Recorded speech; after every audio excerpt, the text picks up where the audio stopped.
Luna Ascending by Zaina Wilder. Copyright Zaina Wilder 2024. All rights reserved.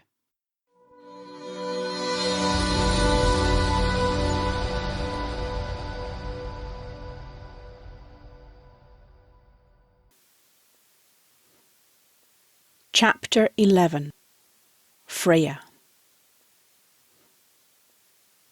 It's a huge effort to be a convincing +1. I doubt my usual splash and dash look will hack it. It's damn difficult with my energy levels so low, but I'm pleased with the results of my efforts. I glance in the mirror at my coppery hair flowing over my shoulders, contrasting against the green of the dress Liz bought me. I clutch the only fancy handbag I own and smile at my reflection. Not bad. The thought lasts precisely 30 seconds after Mark arrives. He greets me at the door with a flowery kiss on each cheek and I flinch. I keep forgetting he's essentially French. He's just saying hello. That is all. I steady my thoughts as he steps back and looks at me with a scrutinising frown. I thought you might need a little help. He pouts, looking pleased with himself. With a flourish, he produces a large dress bag. My family is pretty judgmental. He makes a dramatic sigh. They also know me well. They wouldn't believe our little ruse if I brought a date who didn't look the part. Let's be frank, ma chérie, you don't right now. Why don't you try these on? They should be in your size. I suddenly feel really small. My effort wasn't enough. Nowhere near enough. Biting my tongue, I try desperately not to call him out for being such an arrogant a-hole. While I open the dress bag, I rack my brain for a last-minute excuse, a way out of this evening. But what's inside stops my thought process short. Even with my minimal fashion knowledge, I know the dress is designer. And it's exquisite. There is no way I can back out after Mark has gone to such effort to find this thing. And in my size. Where on earth did you rent this? I squeak, wide-eyed. Oh, I bought it. He throws out casually over his shoulder while poking around my tiny kitchen. Open the other bag. They should be perfect with your hair, although maybe you should wear it up. It's far more elegant like that. I just managed to stop myself from telling him I'll wear my hair how I damn well like as I peer into the jewellery bag. This isn't real, is it? I gasp, stroking the emerald-coloured necklace and matching earrings. He nods, mouth full of a slug of wine he's just poured. I drop it like a scalded cat. Geez, Mark, you can't bring shit like this into my neighbourhood. He grins like a naughty schoolboy. He's not my problem after tonight. It's you that has to keep them here once you get home.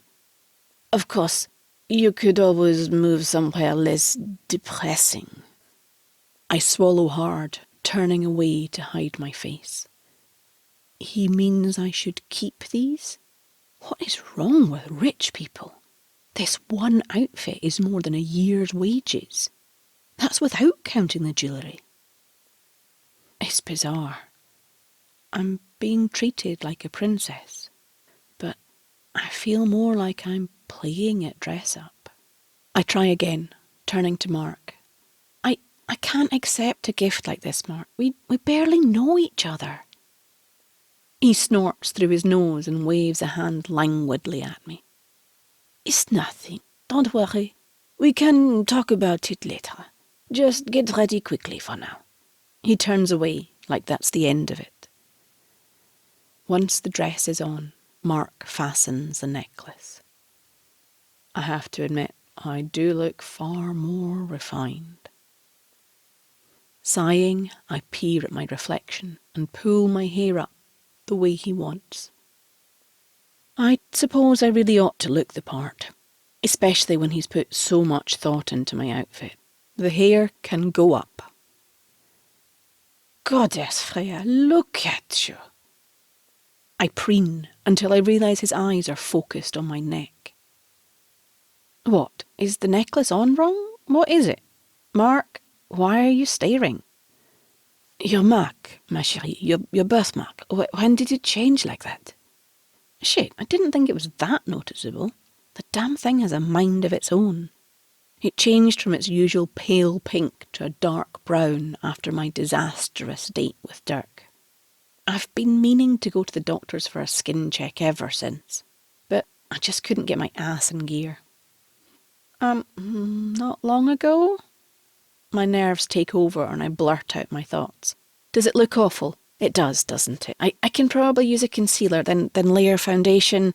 No, don't you dare. It's beautiful. You are beautiful.